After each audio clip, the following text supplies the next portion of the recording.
Assalamualaikum warahmatullahi wabarakatuh. Saya Eva Octavia akan menjelaskan mengenai alat-alat yang digunakan pada percobaan kimia analisa.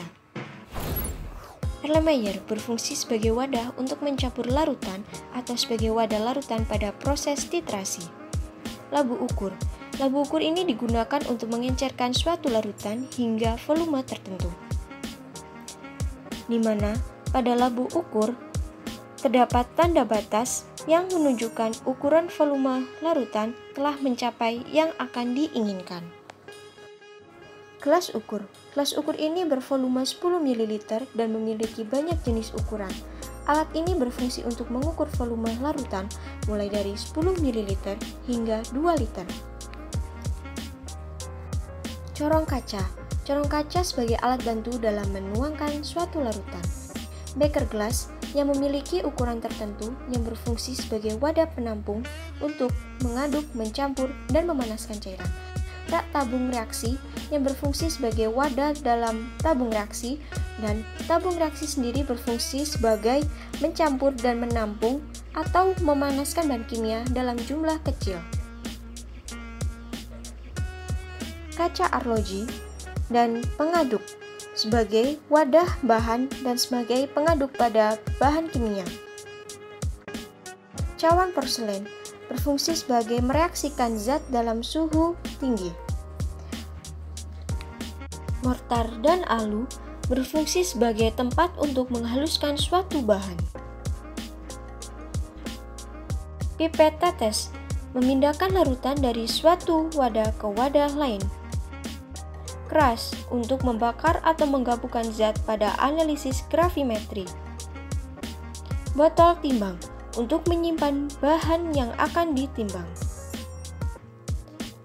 Pignometer berfungsi untuk mengukur densitas dengan menimbang suatu larutan untuk diketahui massanya.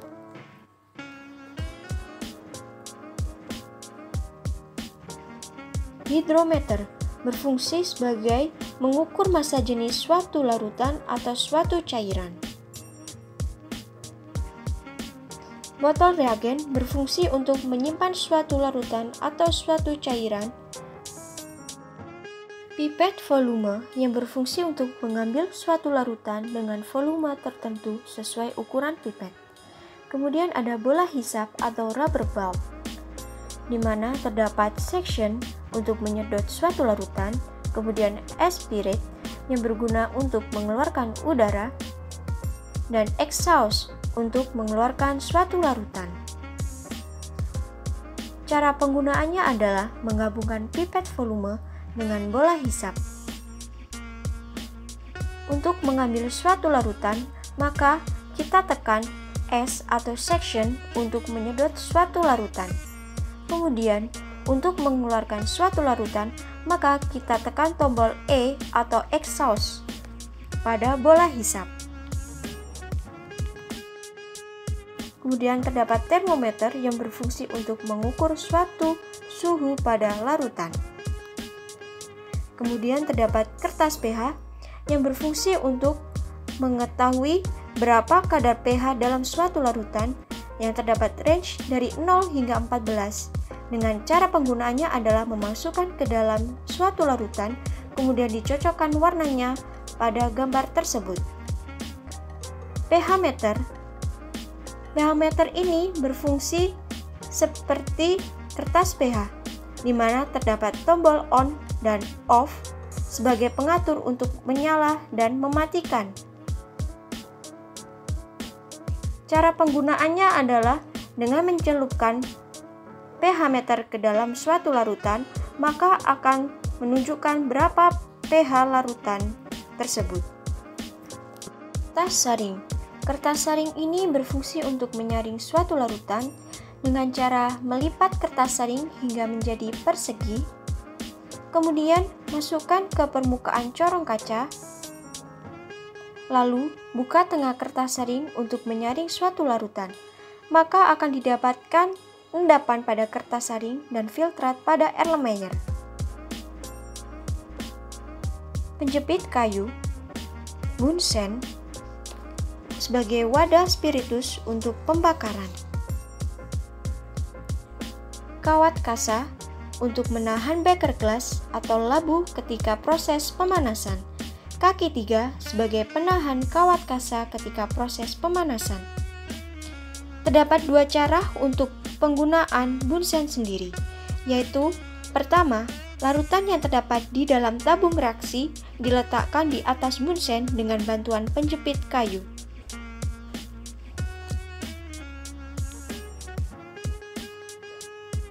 Kedua, bunsen diletakkan di bawah kawat kasa dan beker gelas dengan penyangga kaki 3.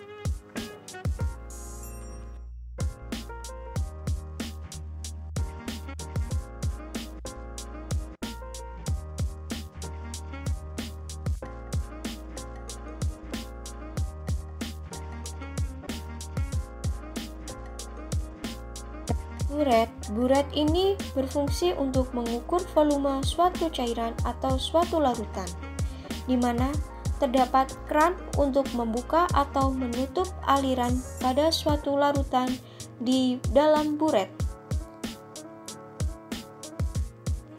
Kemudian terdapat statif yang berfungsi untuk menegakkan buret. Kemudian terdapat klem untuk menjepit suatu peralatan dan kertas putih, alat untuk mempermudah praktikan dalam menentukan titik akhir titrasi. Penggunaannya adalah dengan pasang buret yang telah dibilas dengan larutan yang akan dipakai. Dengan klem, pastikan sebelum memasukkan larutan ke dalam buret, keran tertutup rapat. Letakkan Erlenmeyer di bawah buret dan masukkan larutan ke dalam buret dengan menggunakan corong kaca. Posisi tangan kanan akan memegang Erlenmeyer, sedangkan tangan kiri memegang kran untuk mengkondisikan jalannya titrasi. Neraca analitik. Cara penggunaannya adalah meletakkan kaca arloji di neraca analitik. Kemudian tekan tombol tir agar massa pada kaca arloji mencapai 0. Lalu buka salah satu kaca. Selanjutnya masukkan bahan yang akan diinginkan. Tunggu hingga bahan telah mencapai berat konstan.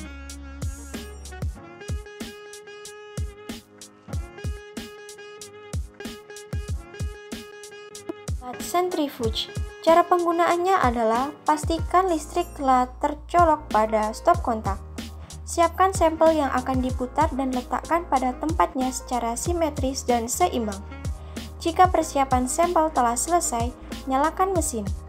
Kemudian set timer pada waktu yang dikehendaki. Dengan memutar knob, timer akan berhenti dengan sendirinya dengan capaian waktunya. Pilih kecepatan memutar speed. Alat akan langsung berputar ditandai dengan lampu operasi menyala. Tunggu sampai alat berhenti berputar, lalu keluarkan sampel. Pastikan alat mati dengan menekan tombol power. Alat oven. Alat oven ini cara penggunaannya adalah colokkan listrik pada stop kontak, kemudian diatur suhu dan waktu yang diinginkan pada proses tersebut. Jika diinginkan suhu sebesar 100 derajat Celcius, maka tunggu oven bekerja hingga menunjukkan suhu 100 derajat Celcius.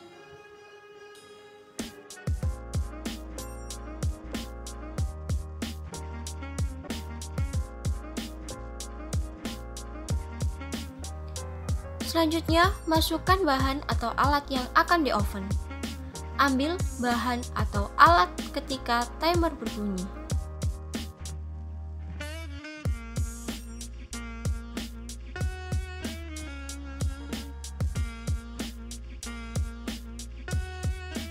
Waterbed. Cara penggunaannya adalah buka penutup waterbed dan isi dengan Aquades. Tempatkan cairan yang akan dipanaskan pada labu Erlenmeyer atau tabung reaksi. Hubungkan waterbed ke sumber daya atau listrik, kemudian nyalakan tombol power ke posisi on. Lakukan pengaturan suhu sesuai dengan kebutuhan dan lakukan pula pada pengaturan waktu pemanasan. Tekan tombol start dan biarkan proses pemanasan berjalan sesuai dengan waktu yang telah ditentukan. Setelah proses berakhir, tekan tombol stop, angkat labu Erlenmeyer dengan menggunakan penjepit kayu. Matikan power dan cabut sumber daya pada waterbed. Desikator. Terdapat silika gel berwarna biru untuk menyerap kelembapan dan menahan kerusakan. Di bawah tutup desikator sendiri diberi vaselin. Kemudian untuk cara membuka dan menutup desikator adalah dengan menggesernya. Satu tangan untuk memegang bagian bawah desikator. Desikator sendiri berfungsi sebagai menghilangkan kadar air pada bahan.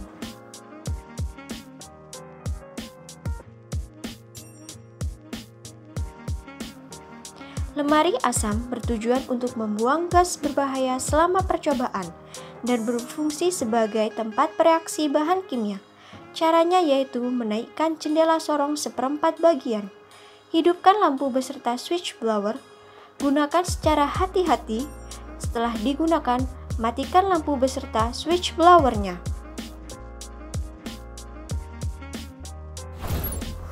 Terima kasih telah menonton video ini. Jika ada pertanyaan, kritik, dan saran, masukkan pada kolom komentar ya. Jangan lupa like dan subscribe untuk mendukung channel ini. Terima kasih.